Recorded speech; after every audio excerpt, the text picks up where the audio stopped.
black folk will be going into that underclass structure starting in about another 2 years. Once we go into it, we'll be locked and frozen in it by the year 2013 or 2010, that general time frame. You got, we got, all of us got about 2 years to either get our act together or hang it up. If we don't do some very specific things in that next 2-year period, we will not get out of it, and windows are going to close on us. Now, what's going to drive us into this underclass structure? First of all, are the legacies of slavery and Jim Crowism. We are still bearing the burdens and the scars. They were never corrected. That's one of the failings of our leadership in this country. They had the nerve, the audacity to let black folks suffer for 460 years. And at the end of the civil rights movement, rather than going back and saying, let's find out what has happened to black folk for 460 years. Have they been psychologically, emotionally, politically, educationally damaged? Nobody spent 1 minute of time trying to figure out what had happened to black folk over all that period of time. So in the course of the civil rights movement, at the end of it, they say, well, let's pretend that nothing has happened to them, that they were not injured, they were not hurt, and now let's go seek integration and pretend that we're all equal.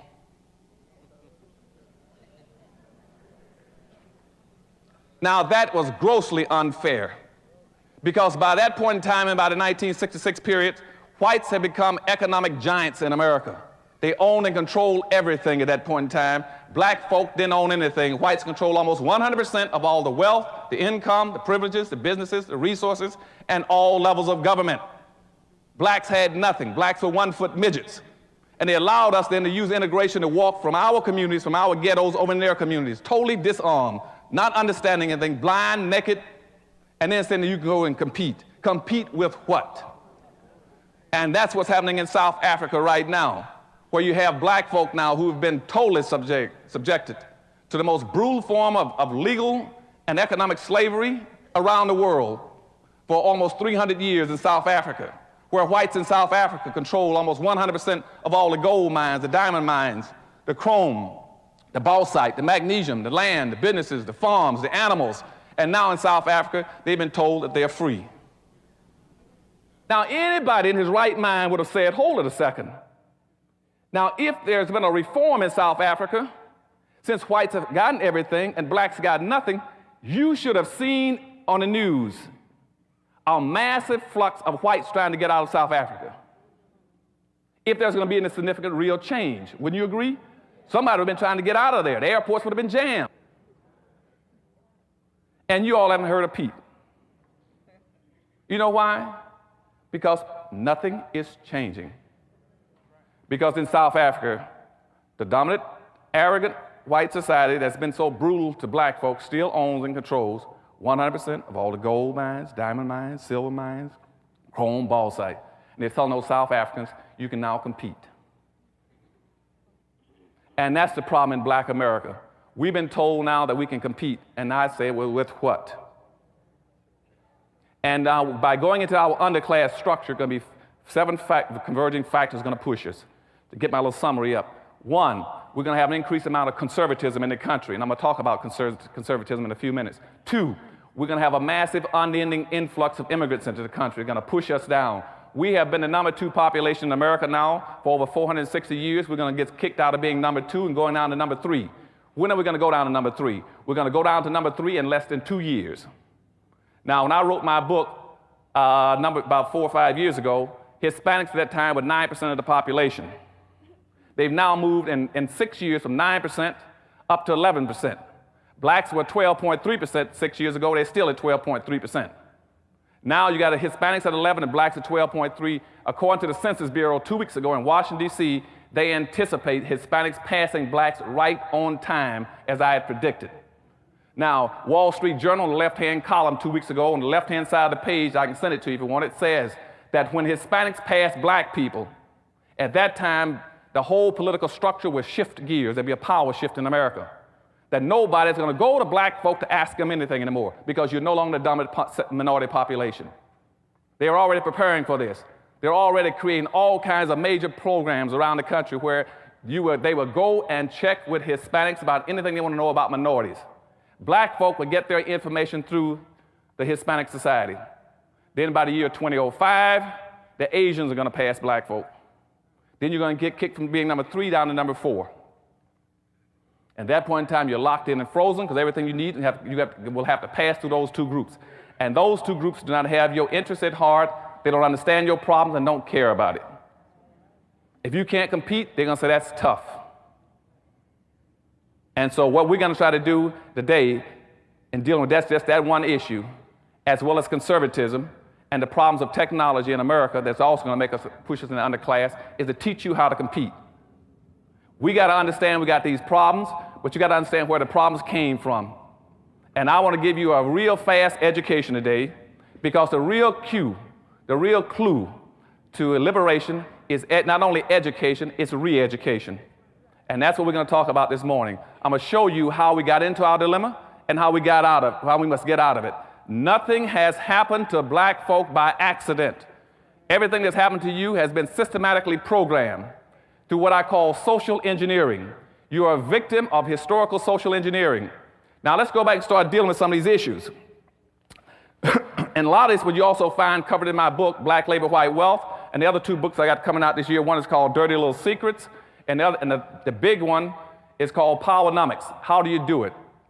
And Powernomics, if you want to know what Powernomics is, because I'm going to talk about it a little later, Powernomics is teaching my people a new way of seeing, thinking, and behaving.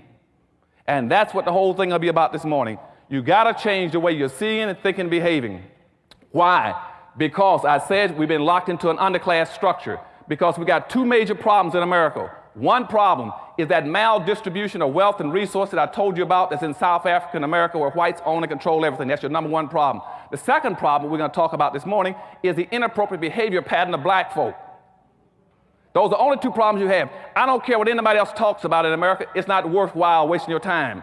The problem in America is not drug abuse, crime, low-income housing, public housing, food stamps, welfare, teenage pregnancy. Those are symptoms of a problem. The symptoms are the fact that you don't own and control anything to run you and control your lives. That's the problem. And the second thing is inappropriate behavior pattern. And before I get into inappropriate behavior patterns, let me define that for you. Now, in current day terms, I might call it the Rodney King syndrome. It's pretty familiar to most of you. That's when somebody pulls you out of a car, breaks your jaw, breaks 3 ribs, cracks 2, knocks out 2 teeth, gives you a concussion, breaks your wrist, breaks your kneecap, and stomps you, and you say, why can't we all get along? That is inappropriate behavior.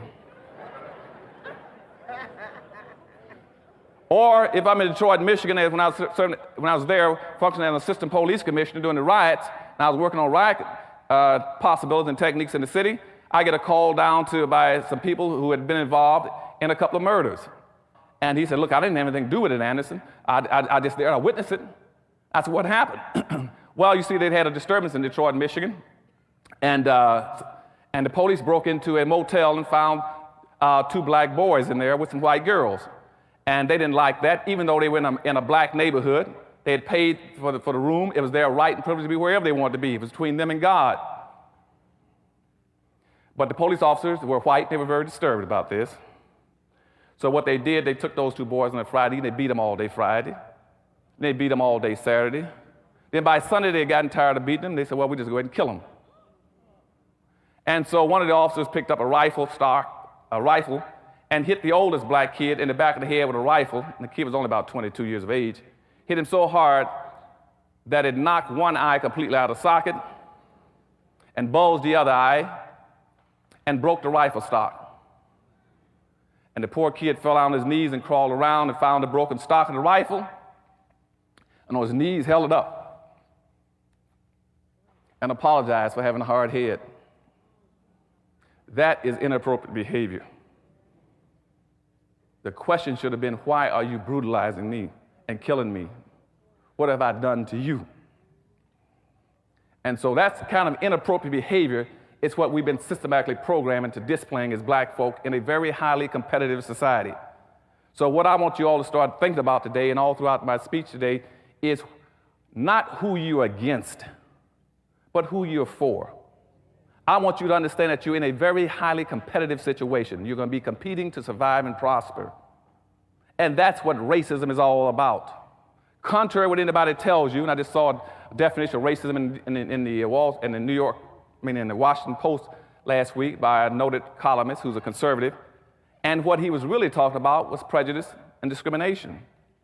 He wasn't talking about racism, but he was mystifying the word. That's why I finally figured out why he's always on the wrong side of an issue relating to black folk.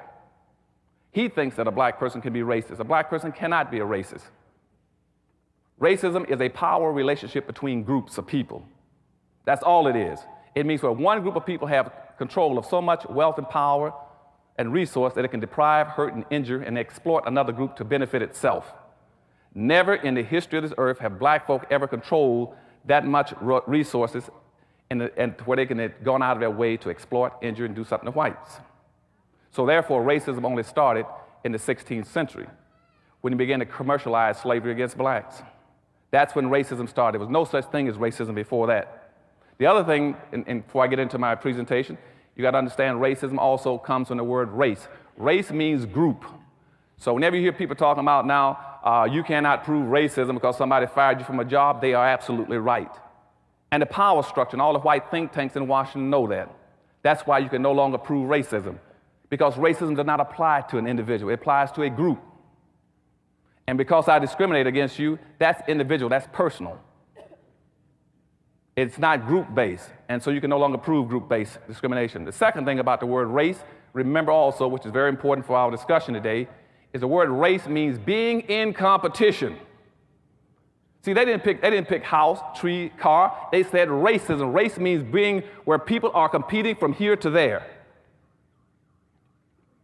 And we are in competition. That's what racism means. Black people must learn how to compete or survive, or not compete and perish. And so this morning we're going to start talking about what we got to do. Now let's go back to when everybody said, where did this start? Let's go back to where it started. It all started in Africa. And as I go through all this, I want you all to keep some points. And when I stick my finger up in there, remember those points. Those are the points going to be hurting us today. Those same points I'm going to articulate to you today. Now all this started in Africa. Let's say about 1441. There was a guy called Henry the Navigator who went around the coast of Africa and he found some slaves and traded some slaves off. And he brought them back to Europe. And he took them back to Europe and he gave them to the Pope as gifts. And the Pope in the Catholic Church was so beautifully appreciative of these slaves that he then said, since you've given me these slaves, what I'm going to do now is award you 300 miles of the coastline of West Africa, which is now called the Gold Coast. So Henry the Navigator was given land by the Pope, the Catholic Pope, and the Catholic Pope didn't even own the land. But he gave him all the rights of 300 miles of coastlines of West Africa. Said it belongs to you. That was in 1441. And so and Henry the Navigator was a Portuguese. So he began to try to encourage other Portuguese to go around and try to find some more slaves. So this is a good thing. We own all that land around there now. By 1487, the Pope then said, so many people began to pick up slaves. He says, what I'm going to do now is put out a public declaration and officially declare slavery to be a legitimate enterprise. And the Catholic Church was the first one to do it. Now, why is this important? Because you see, up until that point in time, slavery was never based on skin color.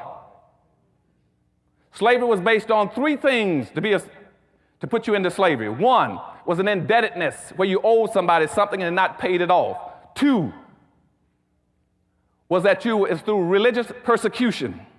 Or three, you were a prisoner of a war or conflict, and you were now a captive, and they were forcing you into labor. Those were the only three reasons you could get into slavery, until the Catholic Church put out this declaration. And now they added a fourth variable, which says color is now a factor. Now that's very important, because the Catholic Church now had, in previous slavery, in earlier parts of the century, let's say immediately after Christ was born, the Catholic Church played a very pivotal role in saying, as a religious institution, we got an obligation to represent those who were enslaved. And the Catholic Church set up a system that they would go through, whether it was a Greek slave or a Roman slave. They looked after the rights of the enslaved, protect them, saying that even if you're a slave, there are certain things that people cannot do to you. The Catholic Church accepted that responsibility. Now, the Catholic Church now has condoned black enslavement based on skin color. That was totally different. But also, the first thing they did, they abandoned any interest in representing the interests of the enslaved, even though they had done it for everyone else. And all of a sudden, the problems began to develop in Africa. Other religions began to join in.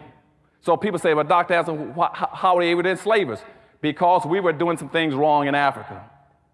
As the other religions joined in to start enslaving blacks, so did other nations, so did other ethnic groups. And black folk were totally ill-prepared to deal with it because we had been doing some things wrong in Africa ourselves. See, going back to about 765, the Muslims had been trying to get into Africa for the longest because they'd heard about all the gold and silver and the wealth in Africa. And the Muslims had been going around, the Arabs had been going around Africa trying to conduct holy wars against dark-skinned people to get access to the resources. And starting in 765, not 17, but in 765, the Arabs started enslaving black folk. They enslaved on an average of 1 million blacks every 100 years and shipped them out of Africa. So now if you start counting from 765 up to the present day, that's over 1,300 years. That means over 13 million blacks have been shipped out of Africa just by the Arabs alone. And the Arabs are still shipping blacks out of slavery. If you go to Ethiopia and Mauritania, you'll now find, in Sudan, you still find blacks being sold by Arabs for actually about $475 a piece. So Arabs have been selling blacks now for over 1,300 years. But when you get around the 900, though, 200 years after that, the Arabs are still trying to penetrate the blacks to get their wealth. And blacks have gotten an international reputation of being one of the wealthiest nations on earth, talking about walking on streets of gold. And so from 900 up until about 1400, they lived reasonably well because people were afraid to penetrate Africa. Because blacks also had a ferocious reputation for being invincible fighters. They were scared of the jungles and the black warriors. So no one went into Africa to get them, but the Arabs were still trying to get in, get access to the wealth and resources.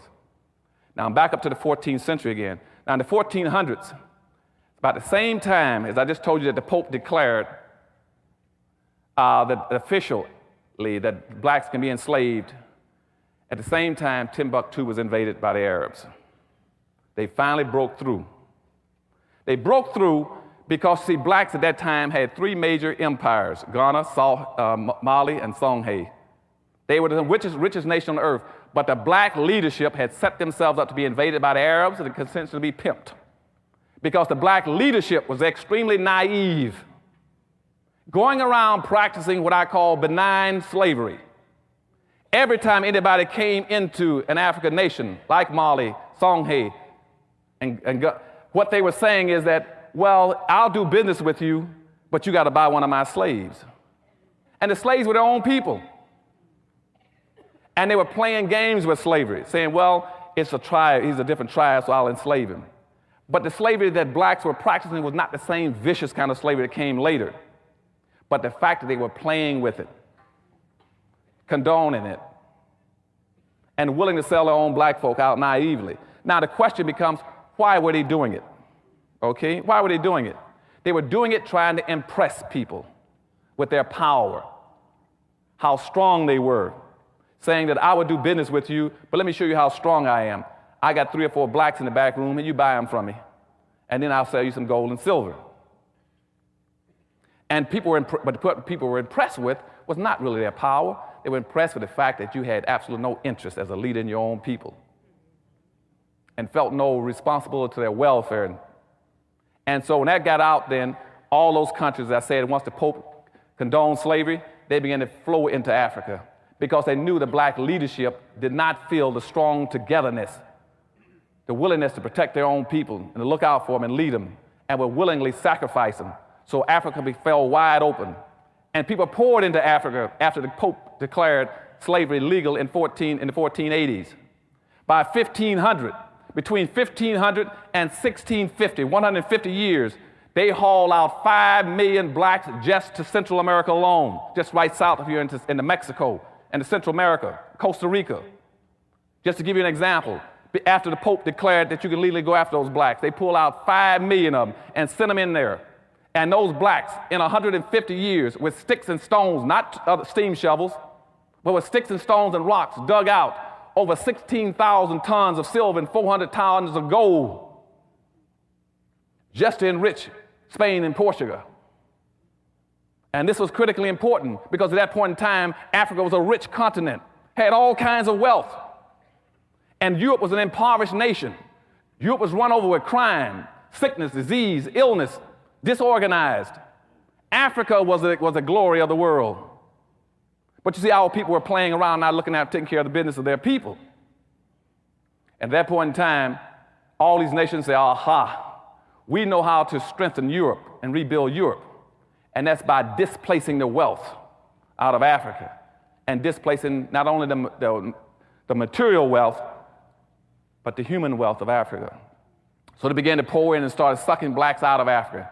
Not only the black treasures, the gold, the silver, but also the human capital. In some areas, they almost depopulated parts of Africa by shipping blacks out. And over a course of about another 300 years, they shipped out somewhere between 25 and 35 million blacks. And out of all those blacks that shipped out of Africa, over 2/3 of them died en route trying to get here. As a matter of fact, from the 1500s to 1800s, 6 out of every 7 people that were shipped came across the Atlantic Ocean were black folk. 6 out of 7 were blacks. And they were depopulating Africa, not only as wealth, as resources, but as human capital. Very important. And as they came and as they shipped them out, everybody began to become enriched.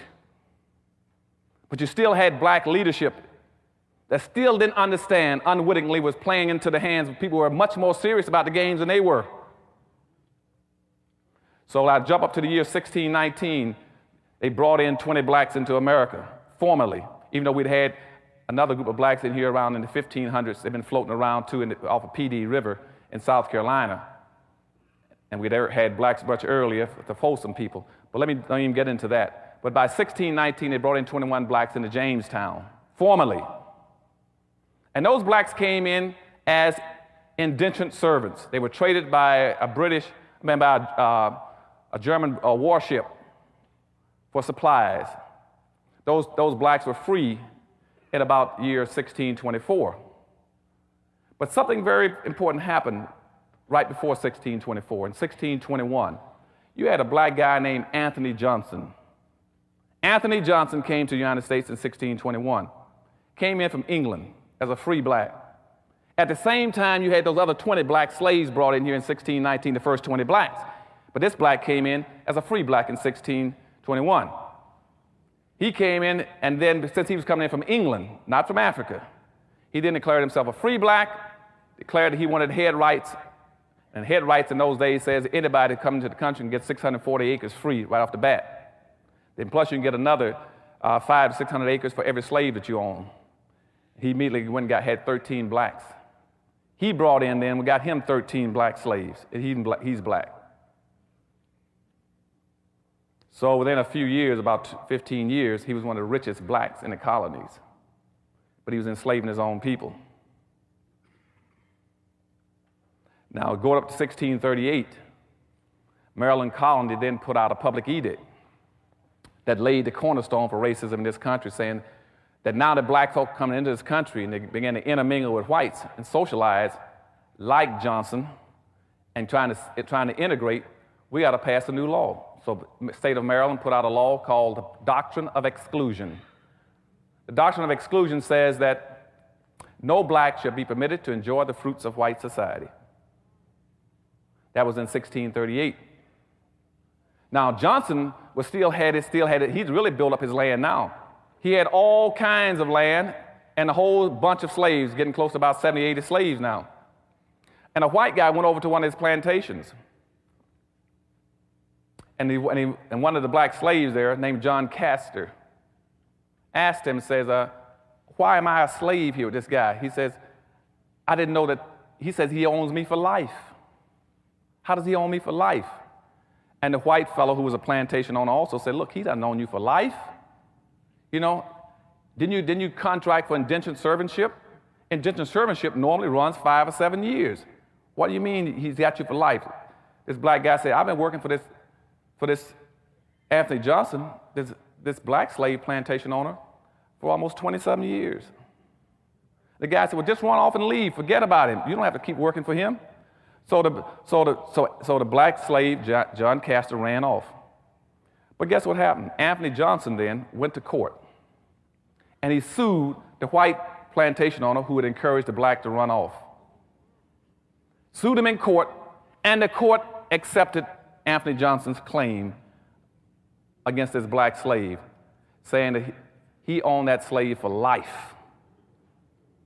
Now, what happened there never had ever happened on the history of the earth with black folk and in this country, where all of a sudden a person laid claims against an individual for the rest of his entire naked life.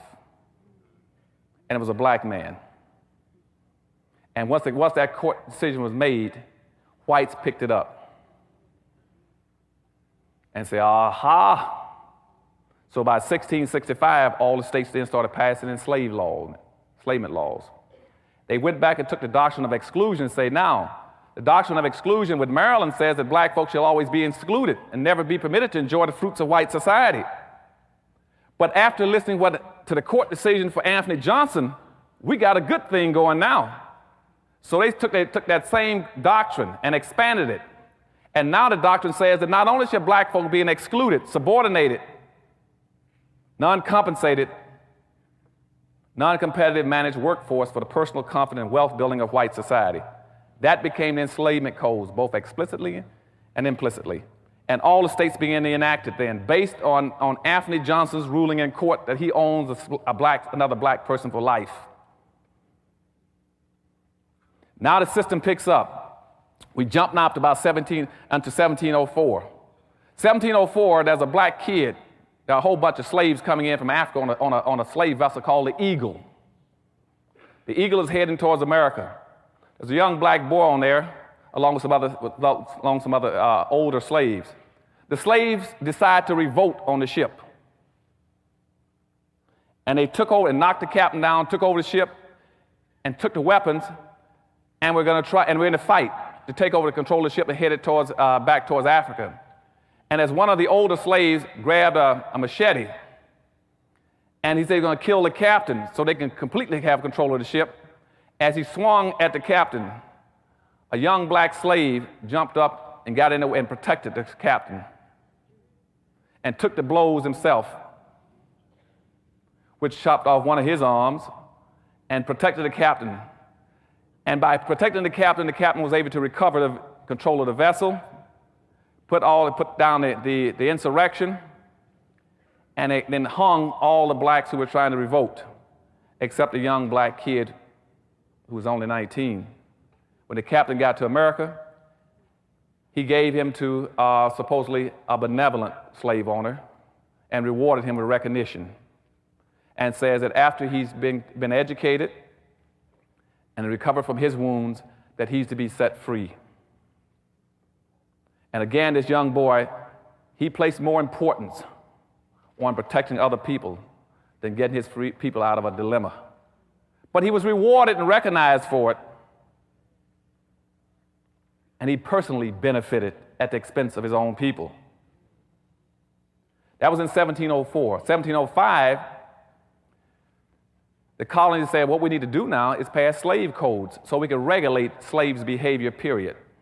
Slave codes were passed to tell you exactly how every black person must act in America, what he could not do, and what every white person must do to make sure black folks stayed in line. Then they passed another law at the same time with it, which is still in effect today. It was called the Diversity Act of 1705. You all call it multicultural and cultural diversity. You all understand what I'm saying to you? I want you all to understand history. If you ever want to figure out how to get out of your dilemma, never spend your time trying to work with anything unless you know how it got into place. And then you take it out of place. The multiculturalism and cultural diversity started in 1705. They passed a law at the same time saying, how do we control black folk now? They said, now that we got all these blacks coming to the country, we got a good thing going. They said, because now all over Europe it was being advertised, if you want to become wealthy and powerful, go to America. We guarantee if you go to America, we give you free land and free labor. You'd have to be an idiot not to get rich. You don't have to do anything. We'll give you all the land you want and England started a franchising system, so which means even if you couldn't afford to buy slaves, we had a franchising concept, which means England would give you the land and give you the slaves. All you do is pay them a commission.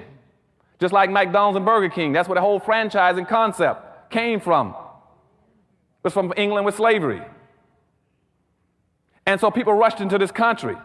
But they had to set up external controls, saying, how do we control them when they get here? With all these blacks coming into the country. Because I just told you, 6 out of every 7 persons coming across the Atlantic were black folk. They were pouring into the country. But they want to make sure enough whites were here to benefit and get the fruits of black folks' labor. And so they passed the cultural diversity, which says, the cultural diversity law says, for every 5 blacks you own, you must have 1 white person. You must always have 1 white person there to monitor, to make sure that black folk are being monitored and kept under control, that you understand what they're up to. That law stayed into effect, never went out of effect. Now comes 1710. Now when 1710 came, here's the main point of my talk today. 1710 did something that is totally devastating. Totally devastating. The Virginia colony in 17 passed what they call meritorious manumission. Meritorious manumission says, what we're going to do now, that we put up the external controls in 1705, we must have internal controls. We don't have the time to go around and monitor and watch all these black folk coming into this country. We must build in some kind of internal management control. We must build in a way like the Rodney King syndrome, that kind of thing. We must build into black folk an inappropriate behavior pattern. We must teach black folk to see things upside down in a non-realistic manner. And what they did very systematically was like taking glasses and painting pictures on it upside down. And we found out in laboratories in sociology and psychology that even if you paint the world upside down for a person to put glasses on their eyes, we found that the subjects can learn to live upside down. They learn how to adjust, learn how to adjust their reach and what they're doing. And we watched it over and over again in experiments with young people in school, where we paint the pictures upside down and say, what do you see? And the mind has the ability to flip things back over to where the reality becomes the unreal. That the unreal becomes the reality. And once you do that, you got your people nailed to the wall. So meritorious manumission came into effect in 1710 and says, we will reward, we will recognize, we will set free any black person who does 1 of 4 things. 1, if you in fact will save a white person's life. I told you about the young man on the boat with the eagle, 5 or 6 years before that. If you save a white person's life, you will get your freedom. 2, if you protect the white person's property. 3, if you invent something that a white person can make wealth and power off of, some kind of an invention. And 4, if you in fact will squeal on, inform on, or tell on your own people. That was called meritorious manumission. Now, you all might say, why is that important? I'm going to tell you, that was so devastatingly important. And the reason it was so important is because that created a magnificent control system that has never been duplicated. Never been duplicated. As a matter of fact, it has only been replicated 1 time that I know of, and I'm usually pretty current on most issues in this country, psychological, sociological, and educational in this country. Only 1 time it's been duplicated. It was duplicated in the 1950s. The communists duplicated it in Korea. They call it brainwashing. Now, you might ask, what is brainwashing? Now, typically, people in the 1950s, when it happened in the Korean War, we talked about brainwashing. See, now I was a safety and survival engineer for my squadron. I was in a Marine attack squadron. My primary responsibility was to teach my people how to survive. We had a school for brainwashing in Barbers Point, Hawaii. Teach them how to survive. What's brainwashing? Well, most people, at least the guys in the Marine Corps, they thought that brainwashing would be some kind of a inhumane way of treating people. That it would be no less than pulling out fingernails, driving bamboo splinters between the joints, hanging people up in the cold and castrating them, what we call the Chinese water torture. But brainwashing was none of those things. It was none of those things. Brainwashing was simply a very sophisticated form of re-education. And see, for you all in the auditorium this morning, brainwashing, so that you'll always remember it, is nothing but group therapy run in reverse. We always remember that. Now, the whole point of group therapy is to bring people together. Brainwashing is to turn it backwards and scatter people apart. And that was very effective in Korea against our troops. And see, now I'm going to show you the different parallels of what happened in 1710 and what happened in 1950, so you can understand the implications of what's happened to black folk in America. Otherwise, you can't deal with the issue. So in 1950, we had approximately 7,000 Americans in prisoner war camps in North Korea and China. 7,000 Americans had been captured and put into war camps before they were subjected to brainwashing. And after they were subjected to brainwashing, starting from the time they were captured, do you know that in that course of time, almost 4 years, we did not have one single solitary American prisoner to escape from a prisoner war camp? That had never happened in the history of this nation, that you can contain that many soldiers in one or two places and never have one to escape. Not one escaped out of 7,000 in almost 4 years. And to tell you the truth, in some of those camps, they didn't even have fences or walls up. Some of them didn't even have guards. And our people could not escape because of the techniques of brainwashing that was used on them. You would say, now, what was happening to them? They were being devastatedly re-educated. And this is the same identical technique that was used in 1710 on black folk. The whole concept of integration was the same thing that today. They scattered them. Now, what happened in Korea? In Korea, we noticed certain kind of things were happening to the prisoners. They didn't act like prisoners anymore. See, when a guy when he was captured as a prisoner, the first responsibility was to try to escape, not to participate, not to cooperate with the enemy, not to compromise one's principles. But to always try to fight, resist, and get out, and to compete to help your own people to escape if you can. Didn't happen in Korea. Because you see, brainwashing, reverse technique of group therapy, first of all, what it did, it divided the soldiers against each other. Divided the soldiers against each other. And there's a whole revolutionary principle that says that a revolution comes when two people get together and begin to conspire. You can never have a revolution or an insurrection on earth as long as you drive a wedge between the first two people. You drive a wedge between the first two people, you'll never have a revolt. And in Korea, we never had a revolt. Secondly, people can only organize if they get together. But see, what the communists did, they started an information system, a squealing system, an informing system. And what we found in Korea was they had the most massive, widespread information system ever on earth, where people were recognizing other people or identifying other people who were planning on escaping. And what the communists were doing was telling people, look, you all got a responsibility now as a prisoner. If you hear about another prisoner talking about escaping, it's your responsibility to inform on him and tell on him. And if you do that, we'll reward you. You get an extra candy bar and apple. And once that happens, you see pretty soon, the soldiers didn't know who to trust anymore.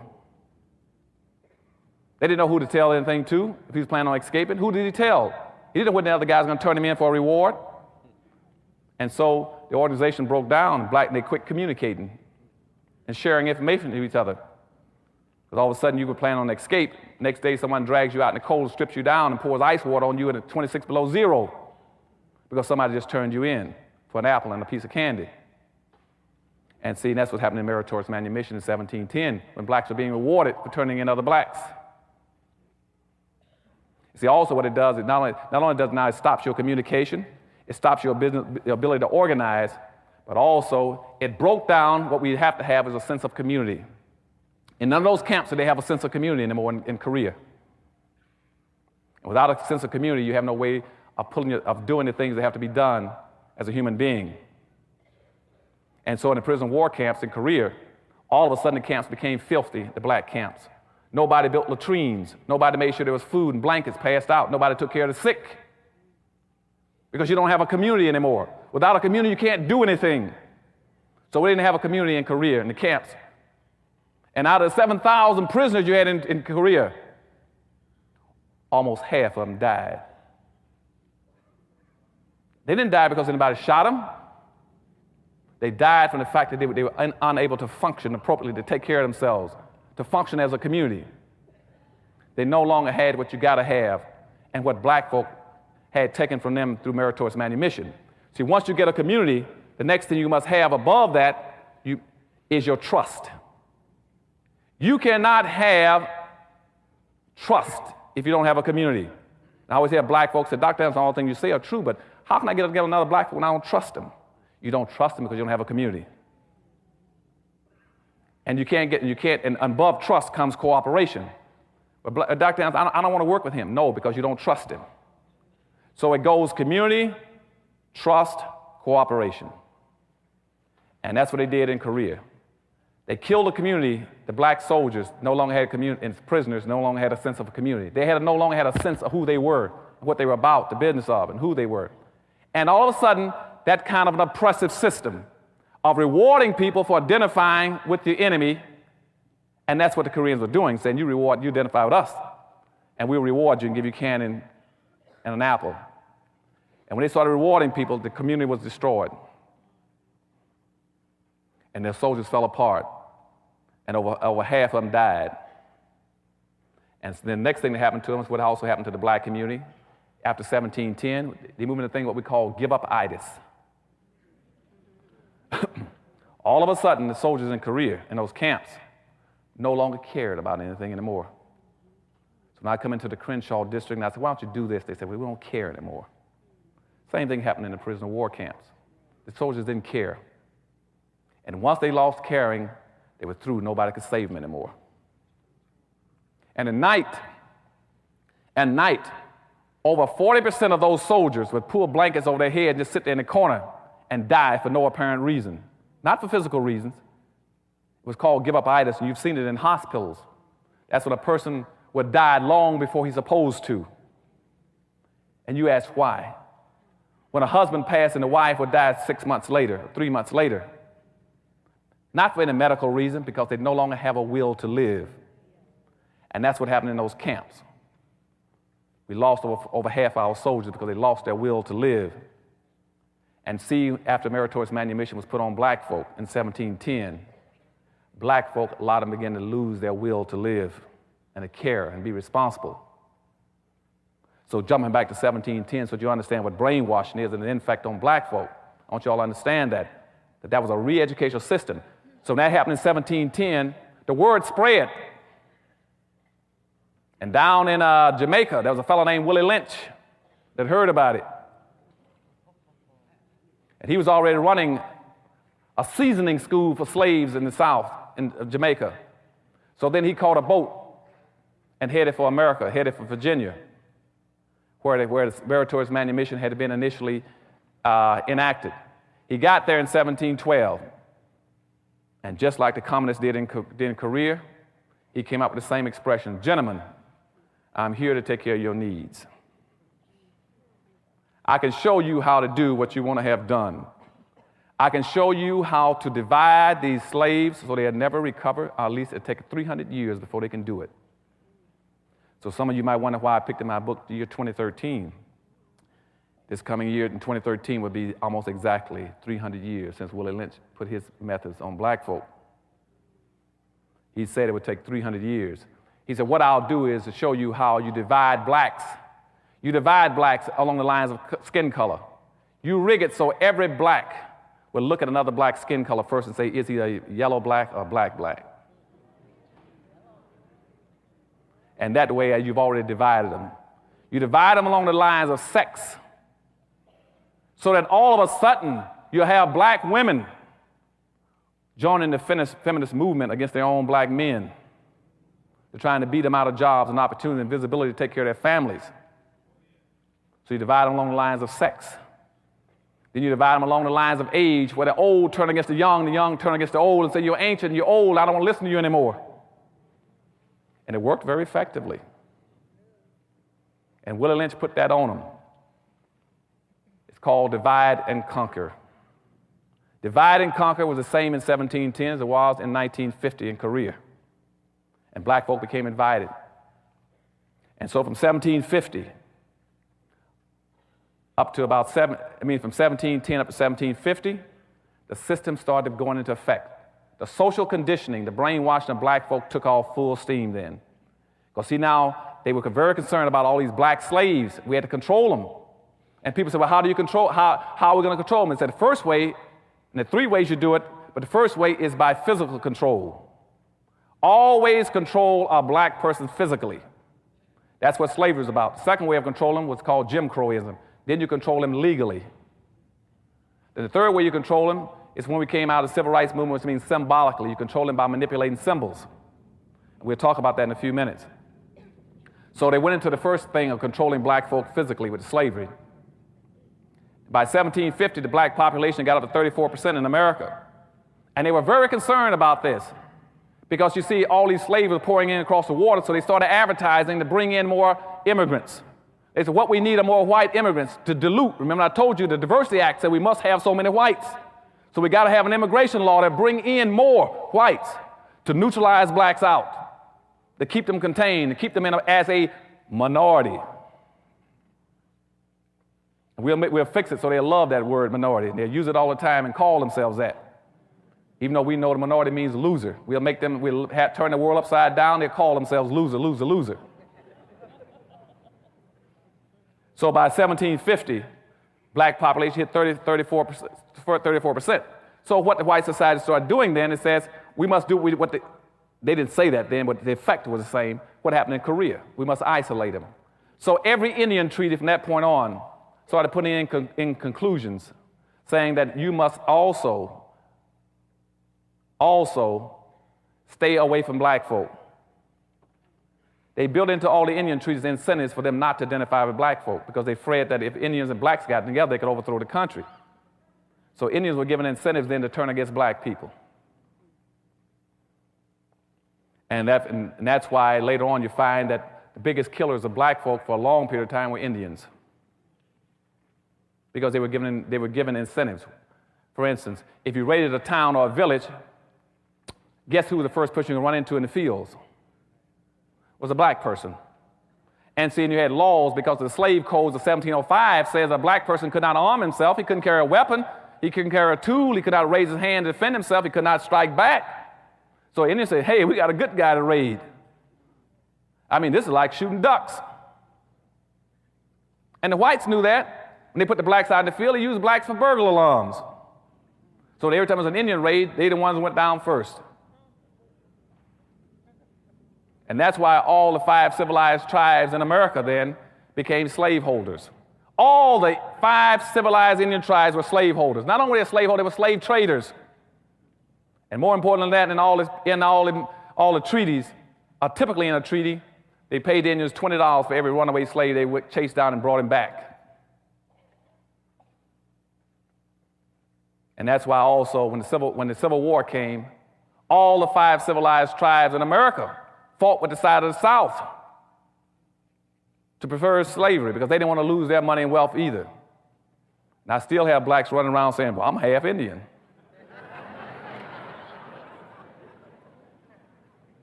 Nobody wants to be black. I mean, even if here's people that have been misusing your people too, but you don't want to be it. They'll tell me about how, well, I'm 3/4 white. I can't stand black folk. I'm 3/4 white. I said, well, why would you want to be white rather than blacks? I said, blacks didn't enslave you. Blacks didn't Jim Crow you. Blacks didn't castrate and lynch you and exploit you. And see, that's that upside down that would make black folks see things upside down and wrong. It's inappropriate behavior. Inappropriate behavior pattern was instituted on us to make sure we saw everything backwards. That way, when we ran, we thought we were running the right way, we were running the wrong way, and they knew it. And that's why you later hear me tell black folk all over America that my people, black folk, are doing everything wrong. They're not even doing wrong right.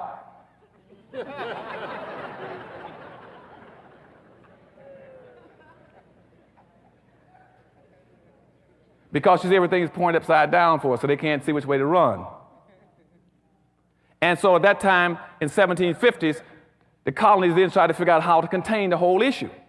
So we got our controls in place, we got the social conditioning in place, and I think we got blacks pretty well where we need them. We got them nailed down. So then they then started telling England, don't send any more slaves over here to make sure it works. So Continental Congress sent all kind of letters to England saying, don't send any more slaves to make sure our system of control works.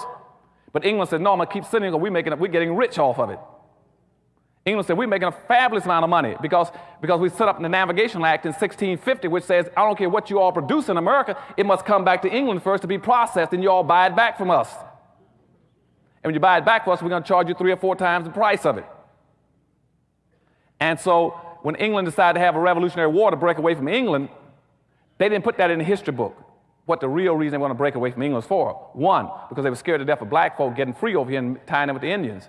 2, they wanted to reverse that whole shipping process, saying that if we made all the products in America, we raised the cotton, the corn, the beans, the rice, and everything, why are we sending it to you and buying it back from you? So that's what the Revolutionary War was over.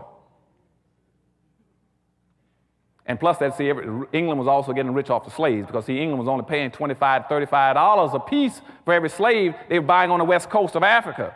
$25 to $35 a piece. But they created a system called capitalism, which says that I also want a 1,500% return on my money and my investment, which means if I pay $25 for a black slave in West Africa, I want to be able to sell them in America for $400 to $500 a piece. And so England was becoming a very rich and powerful nation. It's like most of it. But that was not only England, but you had all the other slave countries became rich. That was Portugal, Spain, England, Germany, and the Arab nations. All of them were becoming wealthy off of black folk, off a combination of 2 things, extracting the wealth out of Africa, the material wealth, and selling the human labor. And after the Revolutionary War, the first act of Congress, as soon as they set up a Congress in the United States, the first act of Congress said, let's solve this problem with the slaves. So the first thing they did was pass what they call the First Immigration Act that says this is a white nation, and the quota on blacks coming here other than as a slave is 0. 0, zip, none, nothing. And that stayed in effect until 1966, when it was raised to 1/2 of 1%. And I still see black folk displaying inappropriate behavior. They can't figure out why you cannot get Haitians into the country. I said, God knows, don't you know what your law is? The reason you cannot get Haitians into the country is because they're still fearful of you getting a large, significant black population and being a threat to the society. I said, anytime you got boats floating around off the west coast of Africa for 3 months, you had over 3,000, 4,000 blacks on there who were sick, starving to death. Not one single country offered to bring them in, not this country. At the same time, this country has had refugee programs for every racial and ethnic extraction on earth but black folk.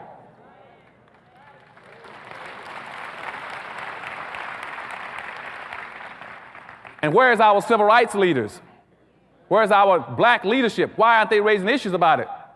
Instead of them going down there and say, why can't blacks come in from the islands and from Haiti? They do the same thing because they're seeing things upside down and backwards. They do the same thing the whites do. Say, well, what we need to do is invade that country and make them stay there. Let's improve the conditions there.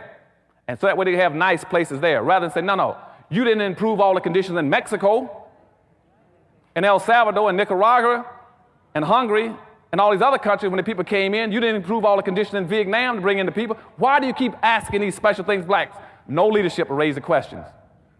Because you see, no black leadership in America wants to raise the real issues about why we cannot raise our population and others can. In a social democracy where the majority will win and the minority will lose, we are the only planned, systematically, permanently classified minority. Which means that we are the only people who will always lose based on immigration laws and the quotas coming into this country. Unless we start to develop some very specific ways of dealing with it. That's what powernomics is about. I started telling you got to start changing the rules, turn things back upside down. You got to always practice, how do you get to be the majority? Never do anything where you're going to be a minority. Do it where you're going to become the majority. Don't move to be a minority, move to be a majority. And we're going to talk about that a little later on how you play these games and learn how to win in powernomics. But you see, as I said, by 1790, the law had locked us out as the only permanent loser. And they said that anybody losing in society from now on, it will be black people. They're the only people that cannot increase their population significantly to be a threat to this country. By the late part of the 1790s, they said what other kind of external controls can we put on black folk? Because now some of them want to learn, some of them want to try to join the religious movement in this country. And in religion, we say that everybody's a brother. And if we baptize them and make them a Christian, how do we deal with that fact? So they passed a law saying that Christianity did not relieve your heathenism for a black person. And they did not want, after that time, there few blacks had been going to church, but they were sitting in white churches, and they had to be monitored and watched, as I told you, because of the Diversity Act. So when the evangelical movement started moving through this country in the turn of the first of the 1800s, early 1800s, they said, we'll let blacks have their churches, but we can always also, but we must pick the ministers, and we must license the ministers. We must pick ministers that we can control. No black preacher can come into America unless he is controlled by the white establishment, unless he represents our interests and our values, unless he teaches our form of Christianity. Now, this is very important. Why? Because, you see, before, religion was always used to help a population group. When it comes to blacks, we cannot let religion be used to help them. You see, the Catholics, church took care of all those groups who call themselves Catholics. Jews, priests, took care of the Jews. And even today, you go into the conflicts in England or Ireland, where you see the Protestants and the Catholics fighting. I guarantee you that the Protestant members will be representing their people and protecting them. I guarantee you that the Catholic priests will be representing the Catholics and protecting them. If I take you into the Middle East with the Arabs, I guarantee you Khomeini will be taking care of Arabs. Only in America can I find black ministers who can be bought and sold to be against their own people. Nobody else will let you do that. No population will tolerate that except our people. And that's what I call inappropriate behavior. Inappropriate behavior pattern when you let your own ministers sell you out.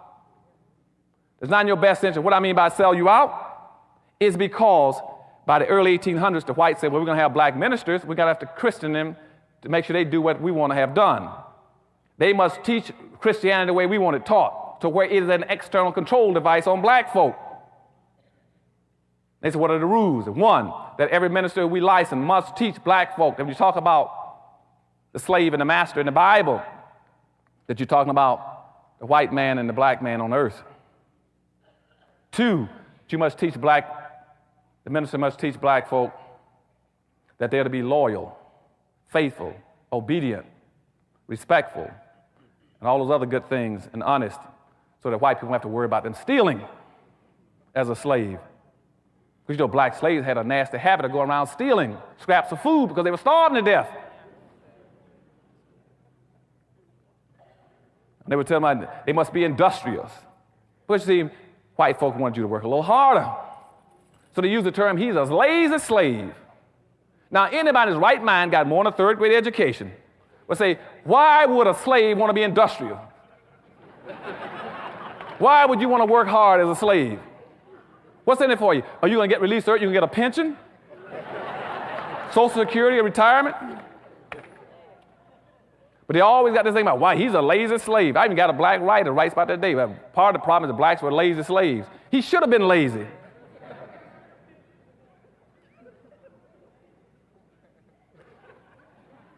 The third thing they put on you is that, well, the black ministers must also teach them to get pie in the sky after death. They're going to turn their world upside down. So while everybody else is competing to get resources, to get wealth, to get power, black folk are saying, I'm waiting for mine in the sky.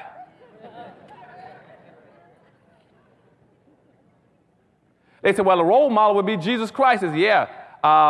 Jesus Christ and all the Jews were very powerful people and had money. Solomon was the richest man on earth. You go look at Matthew, I think Matthew 23, when they start talking about the talent, where the different slaves had talents. And two of them went out and developed their talents and multiplied and made something, and one buried and hid his.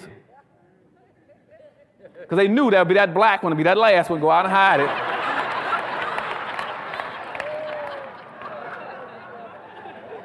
Y'all understand what I'm talking about? Now, but during that period of time, though, in the 1800s, when they started putting all the religion on them, they started controlling them, a few blacks said, well, wait a minute now, because something just happened down in Haiti. Now, I know that I can guess in the future, y'all aren't going to let the Haitians into this country. But in the 1800s, what happened was Toussaint Overture. Toussaint Overture took his little band of rabble-rousing blacks in Haiti and beat the devil out of all the French troops. Ran them raggedy. Beat the devil out of them. Now, that was important because, for two reasons. First of all, that is the only time in Western history where the white society blinked and black folk took advantage of them and beat them. Y'all remember that? Only time in history that blacks ever broke free of that conditioning system I told you in 1710, the same one they used again in the Korean War. And again, the reason I want to point out that system to you, that brainwashing system, why is it so important? You all remember this, now why it's so important. And that's why I must give the dominant white society praise for this. I mean, they're some very smart people. Very smart. Why did I say that? Because, you see, the people that put that system on black folk in 1710, they had the equivalent of a third or fourth grade education. And here we are today, 250 years later, or 200-some years later, almost 300, and black folk with doctor's degrees and master's degrees can't figure it out.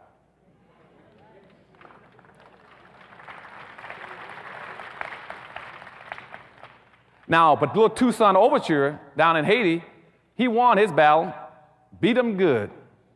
Now, when he beat him, though, they finally tricked him and said, well, now that you've beaten us, wouldn't you like to come together and integrate? He went to discuss it with them at a meeting. They captured him, put him on a boat, and shipped him to someplace in Europe, some country in Iceland, one of those, I think Finland or someplace, and they froze him to death up there in the prison. Because he went to co-op, and I told you in Korea and the brainwashing techniques, there's another principle that says that anytime you want to control anybody, I can control anybody who's willing to talk and compromise and discuss with me. I can get him to compromise.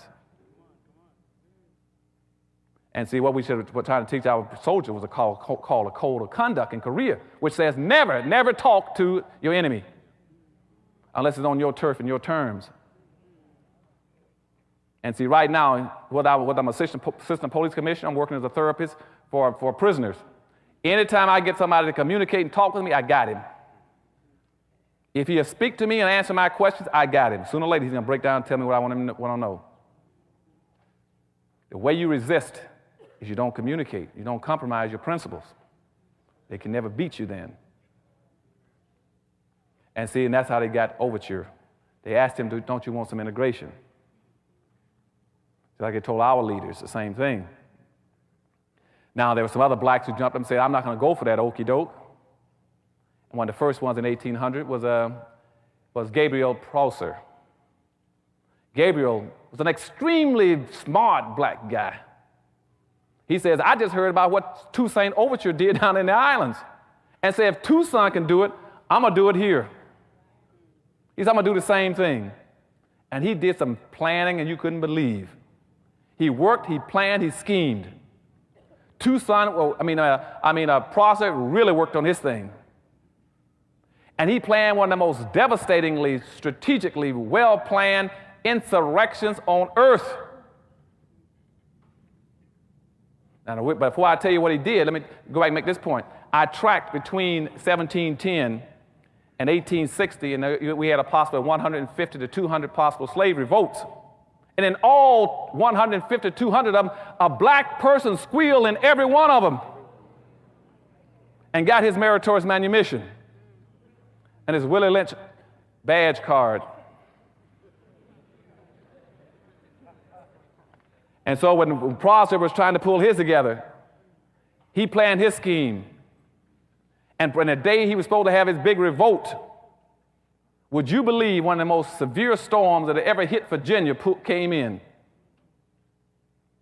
and washed out most of the land and roads and bridges, and Prosper's group couldn't get together at their gathering point because they were planning on hitting three things. They were planning on taking over the penitentiary in Richmond, they were planning on taking over the armory, and they were planning on attacking the town and annihilating the town, everybody except the Methodists and the Quakers who had befriended them. And the storm struck just as they're going to assemble. And only 300 showed up, and Prosper said, well, since only 300 of us here, let's put it off until next week when the land is dry and clear. And within 3 days, a black person squealed. Prosper was arrested, along with 35 of his supporters. They were executed, hanged, and heads chopped off and put on poles. But the two blacks that did the squealing, one was called Tom, the other was called Pharaoh. And I don't know, God knows it because I don't know. Why is it when you name a black person Tom, you almost guess he's going to do something? Now, I don't know, and I don't mean to put down anybody here named Tom, but there's something about that name. And Pharaoh itself is not too much of an exciting name. I wouldn't trust that name either. If somebody, my mother named me Pharaoh, I'd know I'm in a world of trouble too. But anyway, Tom and Pharaoh turned in Prosper. They executed Prosper, chopped his head off, along with some other, and hung him up on poles. But the thing that became very important in that case, though, was that the town was really fearful because they found out from rumors that Prosper had lined up somewhere between 5,000 and 50,000 slaves. The whites all through Virginia, North Carolina, South Carolina was paralyzed. Their mouths fell open, their eyes they popped, and they said, something is wrong. You mean tell me we put a conditioning system on black folk where we turn everything upside down, and this black guy was able to do the impossible without an education? Something is wrong with our system. What's wrong? And I'm serious, this was a big issue. They had to find out how does one black guy get together as a slave and have something between 5,000 and 50,000 blacks ready to fight, and had it not been for a storm, they'd have taken over the country. And finally came out through another rumor, speculations, that what it was that he had beat the symbolism. To show you how important symbols are, that's why I keep telling about powernomics. To get out of your system, sometimes you're lost. You look up at a mountain, you look up at a peak, you look for the Penobscot building or the Empire State Building, you find your symbol, and you can find your direction. And what that black Prosper done, he looked at the state seal. The state of Virginia had a seal where it had a white man lying prostrate and a black man's foot on his chest. White and the black guy was called, and in the seal it said, Verticus overcomes Tyrannus. And that black man had used that seal as his motivating force, his guiding light for his people. And when whites found that out, immediately they changed the Virginia seal and said, get rid of that seal fast. And put up guards around the Capitol to make sure it didn't happen again. Now that was in 1800. By 1821, another black named Vesey got equally as concerned. He had heard about it. He said he's going to try it in South Carolina and try another revolt. But Vesey says up front, Vesey organized his group. He walked around, he was a free black. He got free because he bought his own, paid $600 and freed himself. He won money in a lottery. But he was very upset because he couldn't buy his children out of slavery. So Vesey would walk through the town in Charleston, South Carolina, telling black folk, get that hump out of your back. Straighten up. Be respectful. Take care of your own people. Look out for your own people. Quit trying to worry about everybody and look out for yourselves. And Vesey was a big man too, a big broad man. He said, I'll break your back if I catch you bending over. And he planned an insurrection. And he called something like about 300 to 500 together to take over Charleston, South Carolina. But he told them up front, he said, let me tell you all something. He says, if I catch one black in this group trying to get meritorious manumission, he said, I'm going to snap your neck like a twig. And he planned a revolt. And unfortunately, again, 2 days before his revolt was supposed to occur, not only was he squealed on once, he was squealed on twice. So VC was picked up along with about 37 of his people and hung. Because, again, they sold him out. Then by 1831, Nat Turner, you already know about, tried the same thing a few years later, in 31. Nat Turner says that I'm not even going to go through those changes. I'm not going to do what VC did. I'm not going to do what Prosser did. I'm not even going to play that silly game. He said, what I'm telling you I'm going to do? He said, I'm going to break out of here. I'm getting me a knife, gun, sword, stick, tools, bricks, anything I can get. I'm killing anything I see that moves, crawls, jumps, walks, or talks.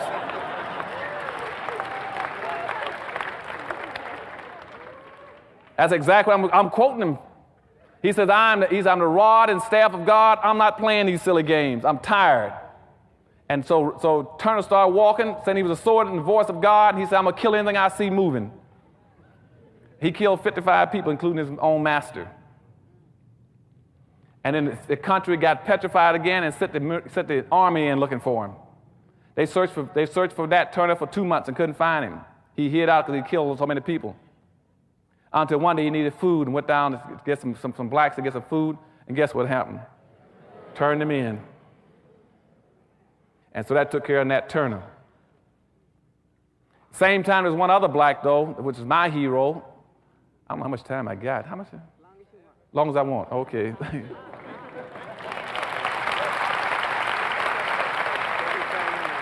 Okay, thank you. You see, you all are so nice. That's why I love coming to this city. Boy, I swear. I love you. I'm going to move out here pretty soon.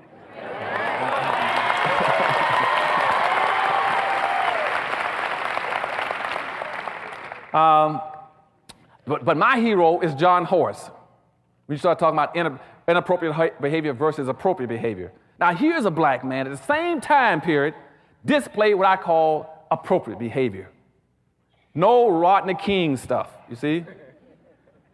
John Horace was a runaway slave who had also run off to Florida in the early 1800s during the same period when VC and Turner and the rest of them were trying to revolt. John Horace was a big, burly, strong black man. He ran off to Florida. Contrary to what you hear all the time in the media about the Underground Railroad, all blacks trying to get north, get to the promised land. That's a part of that myth. Most blacks weren't that dumb. Why would they want to go all the way across go to the north 1,000 miles through a hostile white country when they could run out to Florida, which is Spanish territory, 20 miles away or 2 feet away? So some of the smarter blacks of our relatives ran off to Florida because that was Spanish territory. And they got down and they interbred and intermixed with the Seminoles. Now, you all might ask me why about Seminoles. Now, Seminoles were also against blacks, a lot of them, but a lot of them were not. Seminoles were the most receptive Indians to do anything with blacks in the country. Why? Because you see, the word Seminole means runaway slave. Okay? And they were also runaways. They interbred with blacks. They were a mixture of blacks. So they were very receptive to black folk. And so they started fighting in that area to fight the United States because the United States, they wanted to go down there and try to get the slaves back. And that's what they were sending General Andrew Jackson to Florida for, to get the slaves. Because you see, blacks down there were coming across the border periodically with the Indians, raiding and killing whites and getting their people free. Now, why is that important? Because you see, when I talked about early inappropriate behavior in Africa, the reason they enslaved black folk originally was because our leaders in Africa had given the impression that I don't care about other black folk. And they hauled all those blacks around the world because they knew in their hearts they would never see a shipload of Africans coming to get them back. They never suspected that Africans would come to save Africans. But that's why they didn't try to enslave Indians, because they knew if they didn't enslave Indians, Indians would come get their people. But they knew that black leadership in Africa had already said, you can have them, I don't want them, I won't come to get them. And so when the blacks went off into the South, into Florida, they were coming across the border, raiding those plantations along Alabama and the Georgia border there, South Carolina border, taking their people, taking them back to down to Florida, getting them free. But John Horace was a leading hero to me. Now, this black hooked up, he became sort of like the second in charge in in Florida. The chief at that time, during the 1820s and 1830s, was a chief named Osceola. Osceola had about 3 sons that were very active also, fighting white intrusion into Florida to get the slaves back. His number 1 son was a white, a mixture of black and white. His name was Wildcat. And Osceola himself, if you all don't know it, Osceola was married to a black woman. You might see Osceola's pictures in all the museums as an Indian. They don't ever tell you that he was married to a black woman and had a mixed group. And he married to a black woman. His black woman's name was Morning Dew, if you're interested in knowing it. Morning Dew was the one, and that's what triggered the Seminole Wars. They don't tell you that in your history books either. So going back and forth down there, they were trying to get the Indians back. Trying to get the slaves back from the Indians. And they kept sending the federal troops in there. And Andrew Jackson was one of the primary generals that always wanted to go out there and fight Indians. He loved to fight Indians. He's known as the Indian fighter. And that's why you have Jacksonville, Florida. Because he was going in there, again, fighting Indians and trying to get blacks back. And on the Chattahoochee River, right outside Tallahassee, they had a fort there called Fort Negro, where most of the blacks were living, staying there. And they sent the federal troops down there to get the slaves back. Then the federal boat came up the Chattahoochee River to Fort Negro, and most of the blacks were out with the Indians raiding and fighting, and left the women and kids there. And so the federal troops fired on Fort Negro, 1 shot, and a shot rolled into the armory and set off the explosion and blew up the entire fort, and was nothing in there but black women and children. And that really made them hostile. The blacks were hostile this time. So now, that triggered the Second Seminole War. After that, they decided to have a truce. They said, we'll have a truce if we sit down with Osceola and his warriors, John Horse and the rest of them. And at that point in time, they met.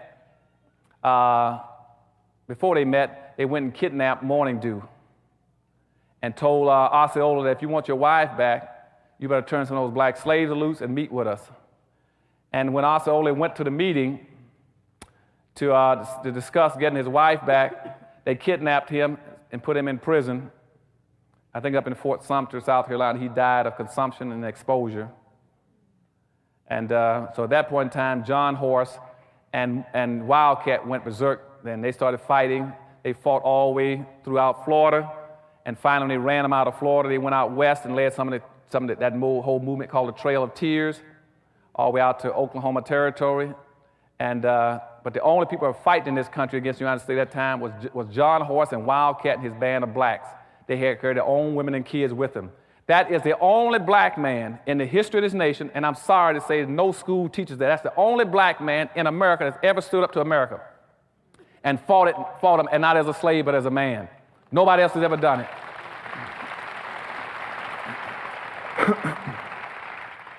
John Horse fought the United States for 50 years. They fought him all out west.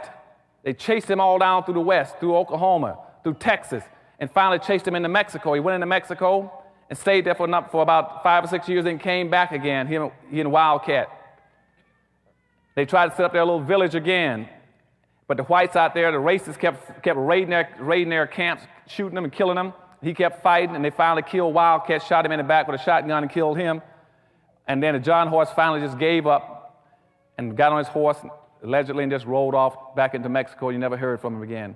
But he fought for 50 years, the only black man. You can talk about any civil rights leader you want to. If you had a hero, that's the only hero we ever had that fought and says, I'm not a slave and I won't take it. I'm not Rodney King or anybody else.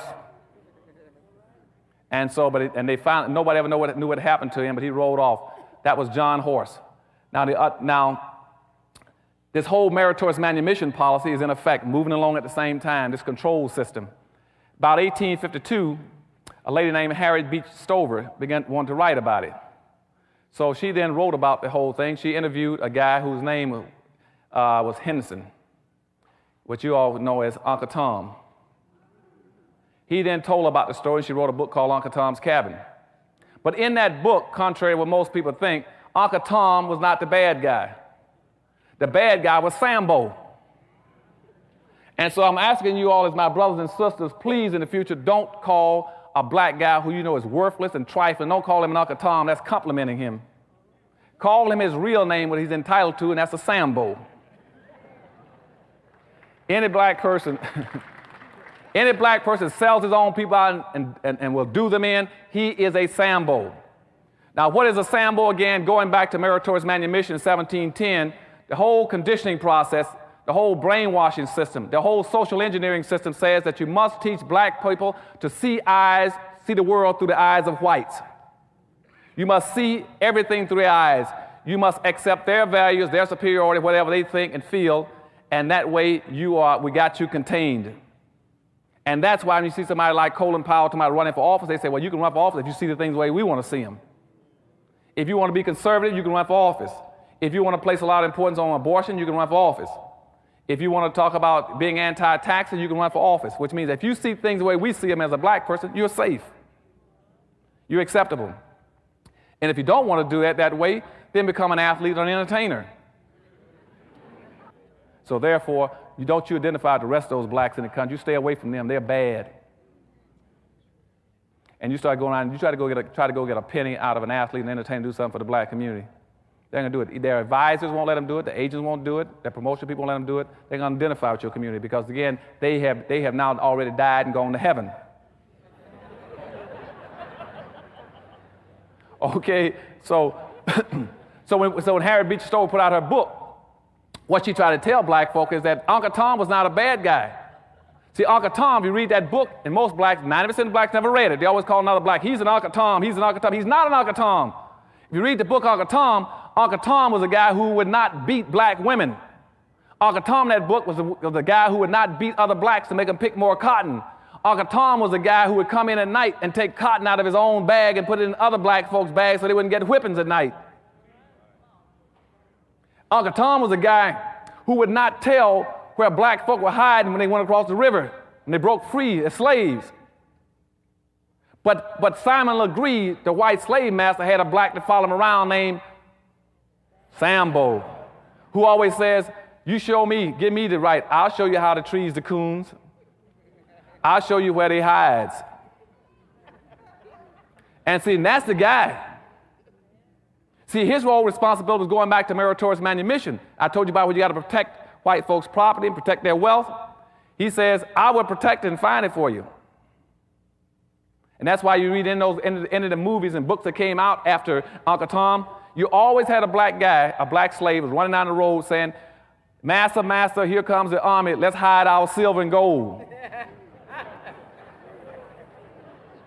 And you all say, our? How did it get to be our? You know, he always wants to say something that doesn't even belong to him. And that showed up all through history. And today you got the same kind of personality doing it. And now he's not saying let's hide our silver and gold. He's called himself a conservative. I'm also against affirmative action for black folk.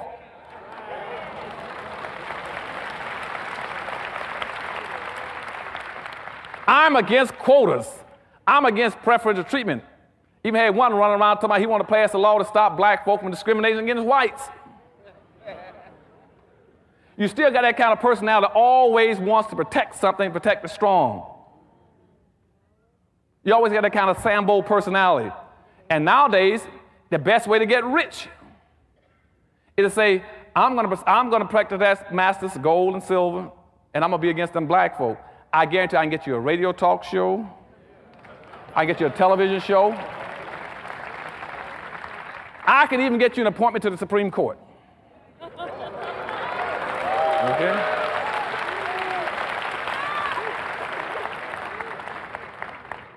You tell me how many black folk you want to sell out, and I guarantee I'll show you how to make money. Because you see, every ethnic group, every religious group, every racial group, every political group has always made money off of black folk.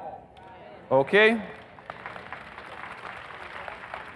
And what I'm going to start talking about in Powernomics when I come back here in the fall is to show you all one thing. I'm going to tell you time is up. You have made, as a race, you made every religion, every ethnic group, every racial group rich. There is nobody else left on earth to make rich but yourselves.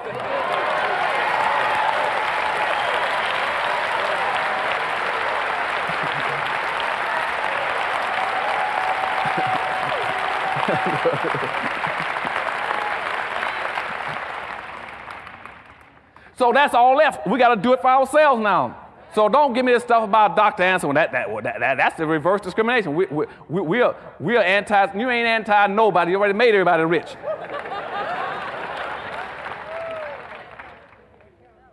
They always tell me, well, Dr. Anderson, what you're preaching isn't that segregation? Or let me tell y'all something. Starting again, back in 1850, blacks got hung up on that same mess, you know. By 1850, after Harriet Beecher Stover put out her book, here comes Frederick Douglass. He's going to take one path. He's going to go back now and try to pick up becoming an integrationist. He becomes an integrationist, picking that he wants. Well, since they excluded us in 1638, saying we should never be permitted to enjoy the fruits of white society, let's be integrationists and civil rights people. Let's make them let us in.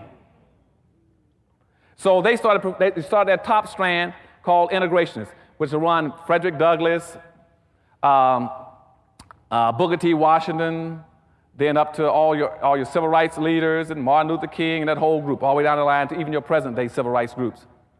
They keep saying, we want access to whatever you own. We want to be included in whatever you own. Now you got another group that started after the book with Harriet Beecher Stover. They said they want to be segregationists. Then you got the more strongly willed persons like W.B. Du Bois. Then you got Martin Delany. You got Marcus Garvey. Then you got Malcolm X and Elijah Muhammad. They were going the other way saying, no, we want our separate stuff. Now, what I say by myself, and I know a lot of people might get upset when I say it, both groups were right and both groups were wrong. What I say is that it is not about integration. The issue is not segregation. The issue is congregation. It means aggregating. What it is called functional pluralism, which means we are not trying to integrate, we're not trying to segregate. No other group comes here and says, I want to integrate and segregate. What they're saying is that if I come together and concentrate as a people, concentrate my power and my wealth and my resources, I can compete. That's what they're talking about.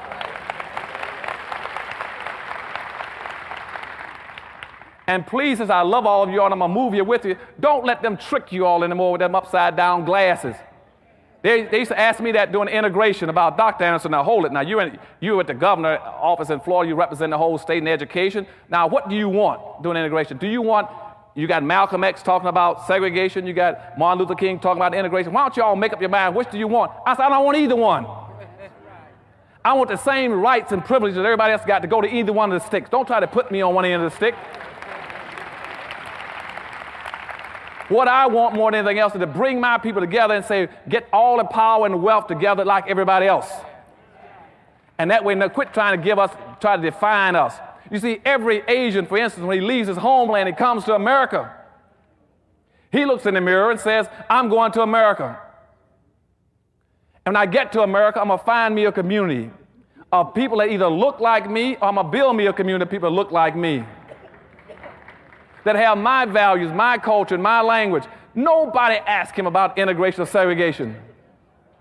When Hispanics come to this country, they would say, I'm going in, I'm going to build me a community of people that look like me or sound like me. And like the Asians who set up little Havanas, who set up little Cambodias, little Vietnam, Chinatowns in every city. The Hispanics come in, they'll build little Mexicos, little Havanas, little Hialeahs. I can go across America and find German towns, French towns, Greek towns, Polish towns, but I can't find a black town.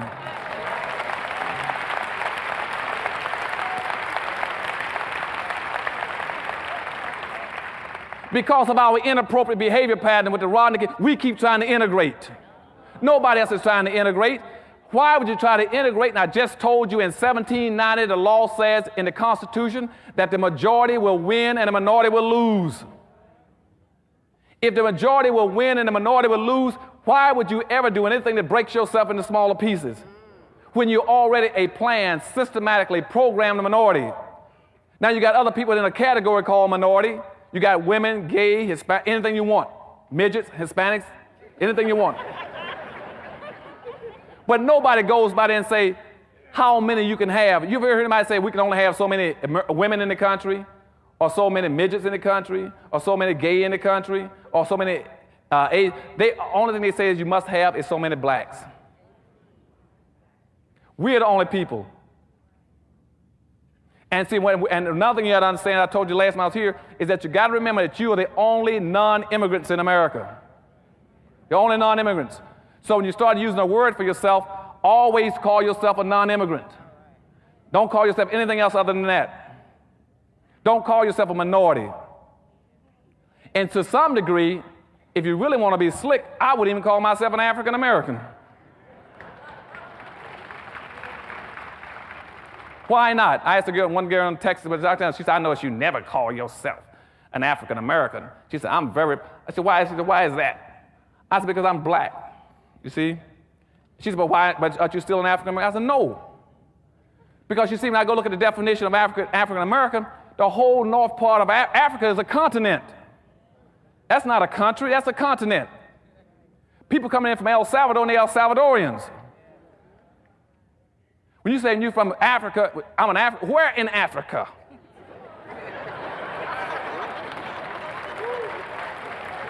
Do y'all understand what I'm saying? Where in Africa?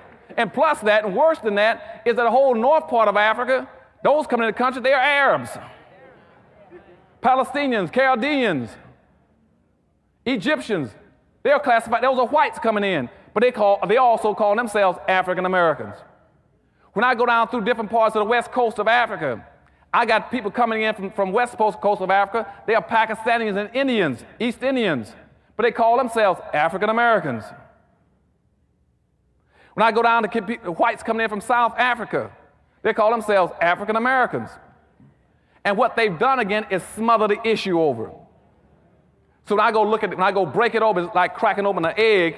Like when I look inside the word minority, I look inside of African American, I find the number of blacks that came into the country last year out of 26,000 African Americans, I only find something like 4,000 blacks. And that's why they're going to put the moves on you again. What they want to do is to cover it up again so you can't figure out what's happening to black folks. So a new term, they're going to say, well, we buried a lot of them under minorities, that concept. We buried a lot of them under the term Afro-American. Now let's come up with another term called multicultural. And Asian or Asia-Rasian or something, where nobody know what they are anymore. And see, if we bury them, see, nobody know what the conditions are for them anymore. They can't figure it out either. And see, that way we lock in the structural inequities. If racism, slavery, and Jim Crowism made whites 50-foot giants, and your problem is that whites got this much, you got that much, if you bury everything and smother it over, you'll never figure it out. You all going to have to fight from now on to make sure that it's only black. Every issue is black, so you can find out what's happening to your people. They're going to try to bury it because whites now got a choice. Either correct the structural inequities or hide it. And it's much cheaper to hide it. And one of the easiest ways of hiding it is to co-opt your leadership. To pay off the black leadership and bring them inside the circle, and they're not going to make issues over anything. Instead of functioning on as I said, your problem is the structural inequities. The structural inequities are so bad in America, and they have been so bad since slavery, that that civil rights and integration can't even reach black folk. They're so badly damaged and hurt. And I don't know why the blacks keep running around talking about we want civil rights and equality. You can't get equality if you're unequal. Unless, again, they put those glasses on you and turn them upside down, and all of a sudden you begin to see unequal as being equal. The worst kind of racism is the racism that pretends that unequals are equals. And that's what they've done to you. They got this whole new concept called a colorblind society. And what colorblind society means, let's be blind to black folk, pretend we don't see them. And they're hiding and smothering it again for you. And that's what it means. Now, where did that come from? It came from some of the white civil rights think tanks out of Washington. After the civil rights movement, what they wanted to do was say, let's bury the issue with black folk. And they gave our civil rights leaders a chance after the civil rights movement to make the difference. They didn't take it. Our black leadership displayed inappropriate behavior coming out of the civil rights movement. Throughout the civil rights movement, when they should have been focusing on the real issue, they didn't do it. Instead of focusing on correcting the historical damage that had been inflicted on black folk, they started messing around with civil rights and integration and never touched the problem. Ran all over the country, thinking that by taking down the signs over the water fountains or the bathrooms about colored only or black only, that they were dealing with racism. They didn't even touch racism. Racism was 3 stories down. Getting a black folk to sit in a white restaurant or sit on the front of a bus has no meaning at all. The second thing they did was they never had a plan. They ran all over the country from one demonstration, one march to the next one, never had a national plan about what they're going to do when they get there and what the next generation of blacks are going to do. And thirdly, they never built an institution to carry out a national plan. And when they did that, whites then changed their policy on blacks. They figured out black folk had displayed this inappropriate behavior and missed the boat. So what they did then, they said, let's put the moves on them. Johnson then wrote a law saying you got to correct the conditions of black folk in 1965, what's called the Affirmative Action Bill. When that came out, they put the moves on us to smother the issue again. Affirmative action was supposed to have been intended to correct those structural inequities between blacks and whites that have occurred as a direct result of all those years of things I'm talking about. As soon as the bill came out, whites immediately started changing it, and black leadership bought it. The issue was supposed to be going this way. Watch how they flip the glasses upside down on you. The issue was supposed to be correcting historical what has happened to blacks historically by racism and discrimination. They switched and said, let's not talk about historical, let's talk about present day and the future. You're supposed to have been dealing with racism, which means group-based. They said, no, forget about that. Let's deal with individual discrimination. The issue was supposed to have been focusing on dealing with things that have happened to black folk. They changed it. No, let's deal with issues pertaining to everybody. Women, gays, handicapped, everything else. And when they did that, they destroyed affirmative action. Don't even waste your time even chasing affirmative action anymore. It's been destroyed. It was supposed to be helping black folk. Now, what the other groups did, they said, now that somebody put out a law to help black folk, how do we become equal to blacks? And that's when the Hispanics jumped up with this thing called Hispanic, the concept. Before that, we didn't have anything called Hispanic. But they thought in the early 60s that black folk might get some out of the civil rights movement.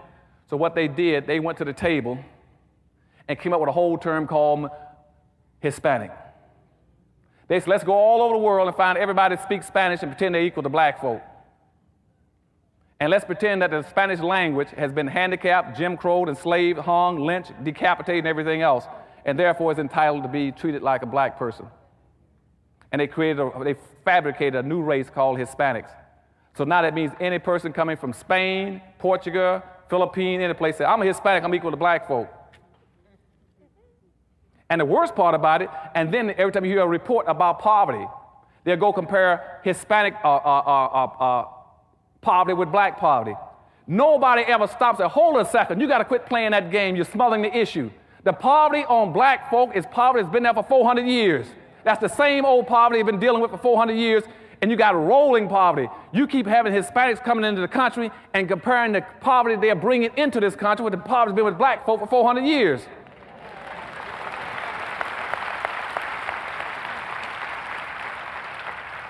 Nobody wants to stop them from doing that. Now people say, well, they got poverty. Yes, but that's poverty they bring in here with them. Black folk didn't bring poverty with them. It was given to us as a gift.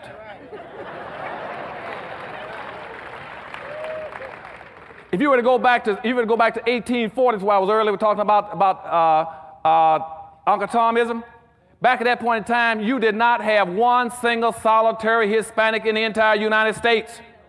But you had almost 5.5 million black folk that were enslaved, who had been enslaved for 250 years. You didn't have any Hispanics.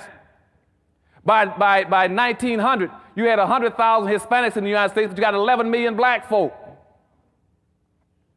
Now, they got the same identical birth rate in 1900 up until today. Same identical birth rate. You got 100,000 Hispanics and 11 million black folk, and now they're going to pass black folk. Now, somebody who can count past 3 should say, hold a second. How can you only have 100,000 of them in 1900 at the same birth rate, and you got 11 million blacks and now passing blacks? Because 2 million every year walking across the border. It is not this country's responsibility to be correcting all their poverty. It's the country's responsibility to correct the poverty they put on people.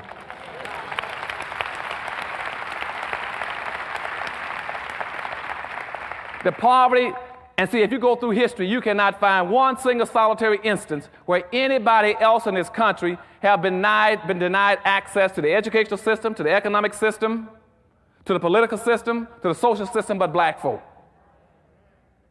Don't you let anybody compare themselves with you. And that's why I said a few minutes ago, use terms that isolate you and reconnect you with your history and give you a special uniqueness so that nobody can piggyback off of you. Use the word non-immigrant. If you're going to do wrong right. If you want to insist, for those in the audience who want to insist on using the word minority, then at least qualify and say we're the only involuntary minority, or we're the only planned minority. But don't use this term where it means everybody collectively. Because the whole concept of minority means to confuse the issue and defuse any resources you could have gotten. Now, where does that come from as a minority? Let's deal with that concept a second.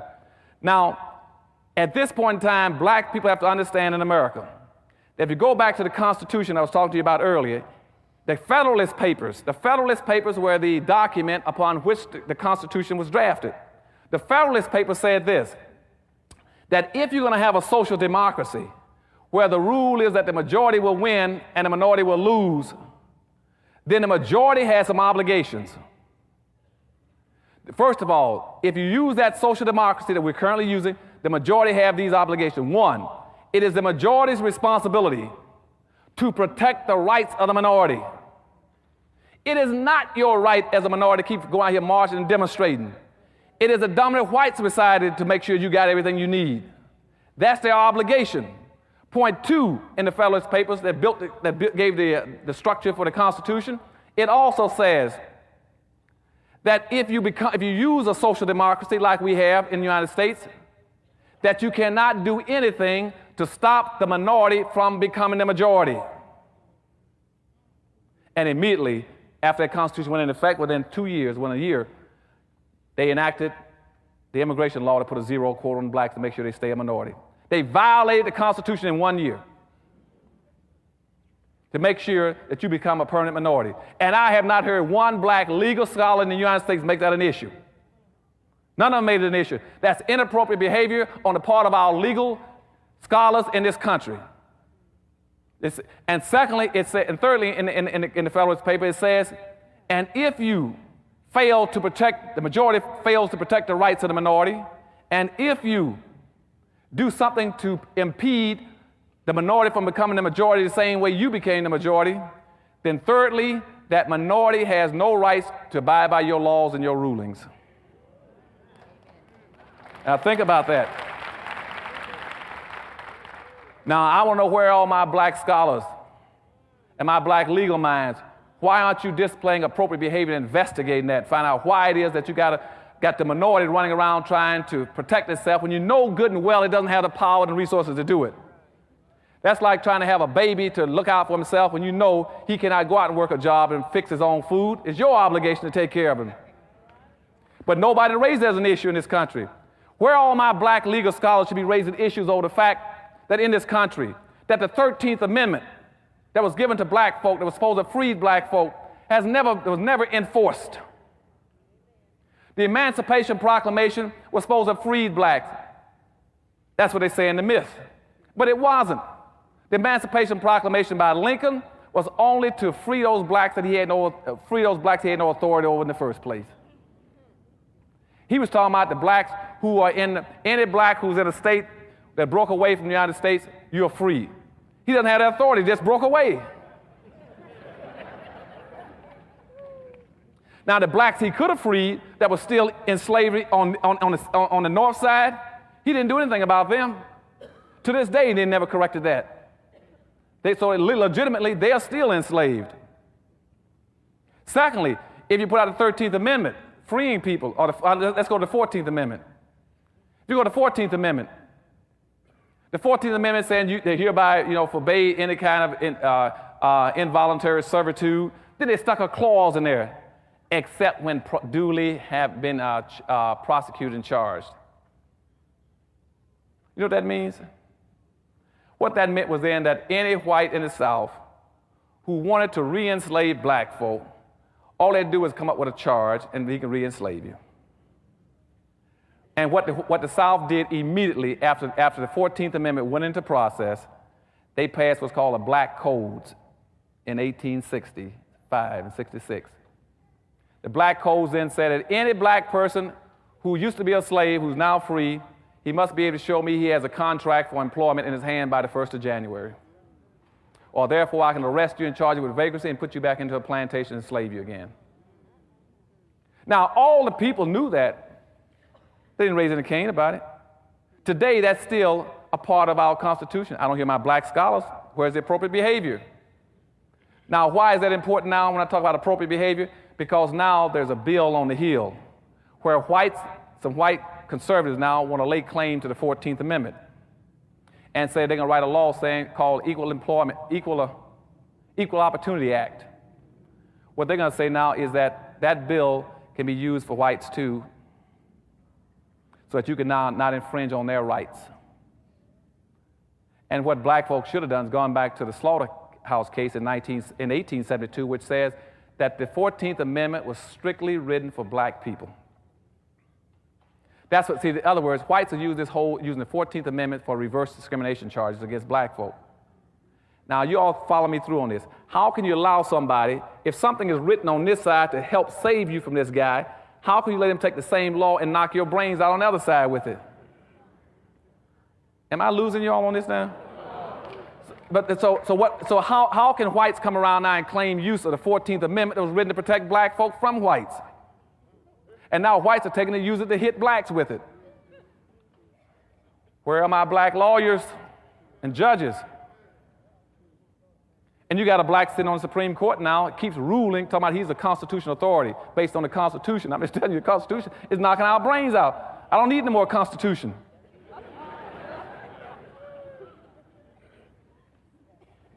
But all these questions need to be raised in our court system about what's happening to us. And nobody's doing that. So in the bottom line, what I'm saying to you is that we got major problems in society, but we keep doing all these things wrong. We are poor and impoverished because we don't build communities, as I told you a few minutes ago. Secondly, we are the richest nation on earth outside of the United States as black folk. In the world, we are the 9th richest nation on earth. We got an annual disposable income of $382 billion. But we violate all the norms of economics as black folk. That's inappropriate behavior. Your money is supposed to bounce 8 to 12 times before it leaves your community. I'm going to say that again.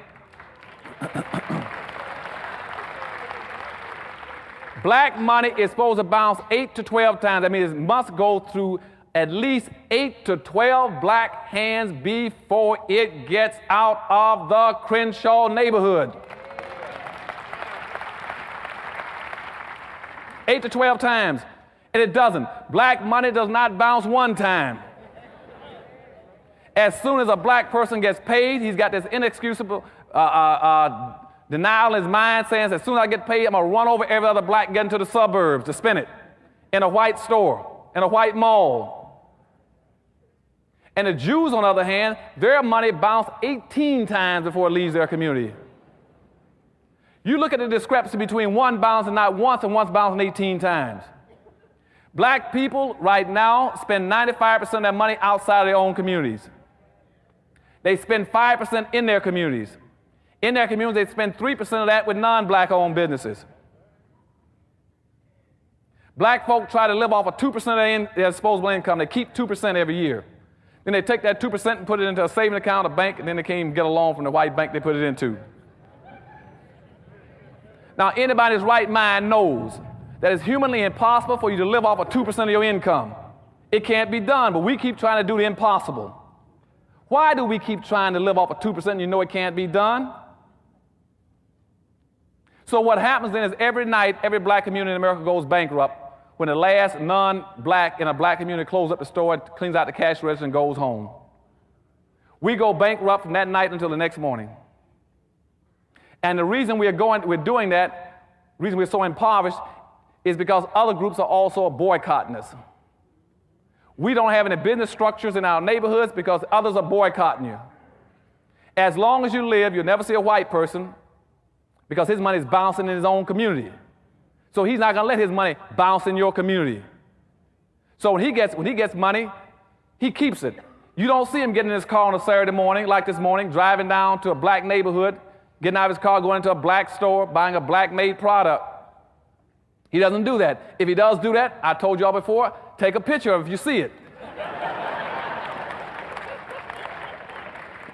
It might be very valuable one day. Every black I know tries to get into Chinatown every Friday and Saturday evening. Have you ever seen Chinese trying to get into a black neighborhood to buy anything? Then why do you keep doing it? Inappropriate behavior. You keep doing everything inappropriately, backwards. You got to quit doing it. I'm not telling you to be mean against anybody. I'm not telling you to be against. I'm saying take care of your own people. Don't do what they're doing in slavery.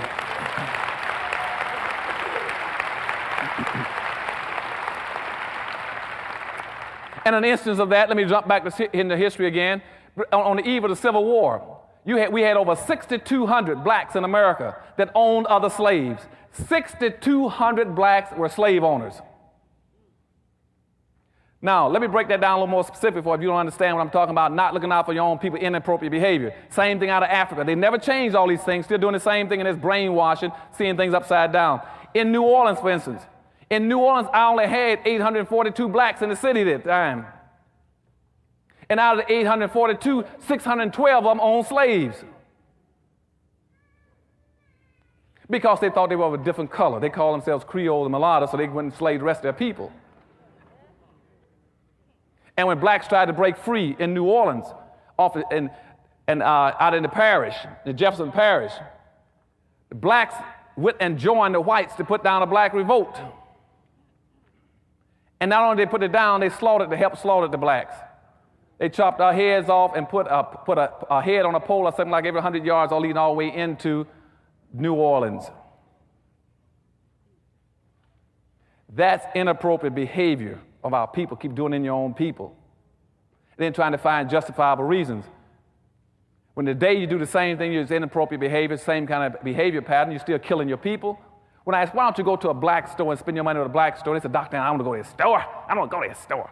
Why? I say, well, he sells it costs too much. He charges more than the guy 3 doors down. I said, who's the guy 3 doors down? Well, he's Chinese. I said, who's the guy? Well, he's black. See, that's inappropriate behavior because they don't understand what we call cost-benefit analysis, which means where are you getting the greatest benefit? Where do you get the greatest benefit for your race and your people and your money? If you go spend $1 with a black here and you go spend $1 with a white, and the white or the Chinese takes it out of his community and uses it against you. At some point, somebody's got to be home upstairs. You got to say, yes, it might cost me a few pennies more to buy from a black, but I get more in return. Particularly if I can get him to keep that money in his neighborhood and spend it with another black person. They said, well, what if his merchandise is bad? And you go down there and tell him. You go down there and tell him, let me tell you something. You got 6 months to clean up this place. You got 6 months to put in a better quality product. You got 6 months to start putting up better security and lighting in here. And you got 6 months to change your negative attitude.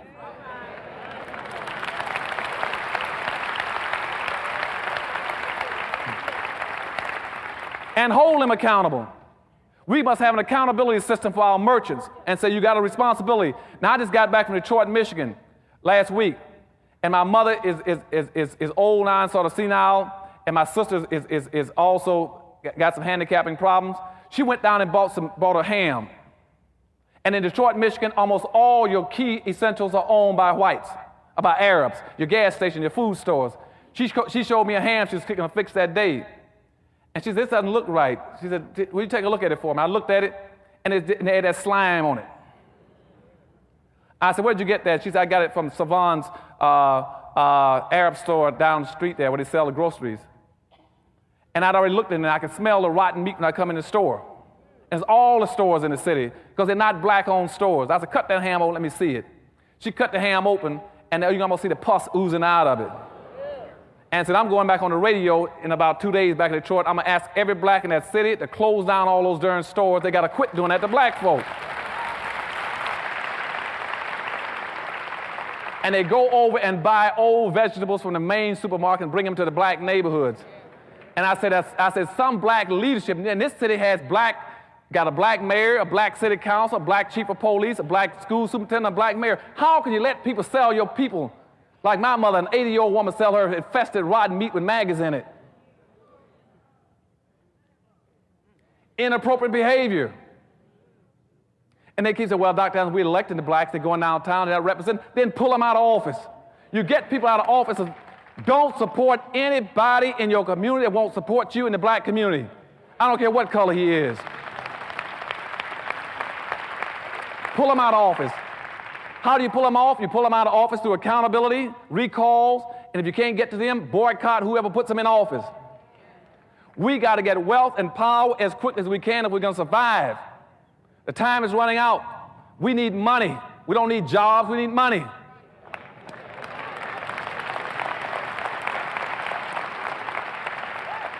And in conclusion, there's one lady told me, she said, Dr. Anderson, she said, I love everything you say, but you got to quit talking about money all the time.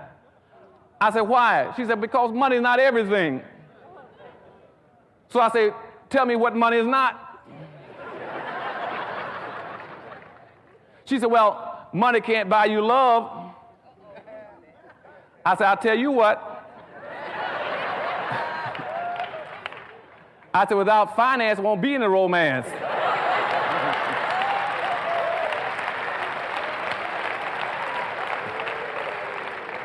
She said, you know, you can make all those smart statements you want. I tell you what, I bet you money won't take you to heaven.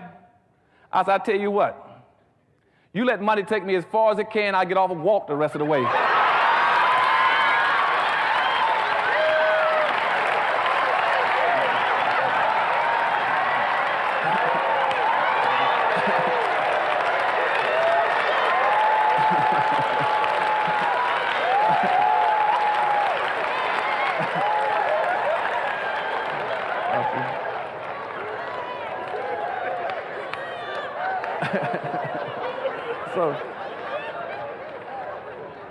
So in my last thing, she said, well, I'll tell you what. She says, I don't care what you say, Dr. Anderson. As far as I'm concerned, money is the root of all evil. I said, you're right. I said, because when I don't have any money and my people don't have anything, I am evil. Okay? So I thank you and I love you.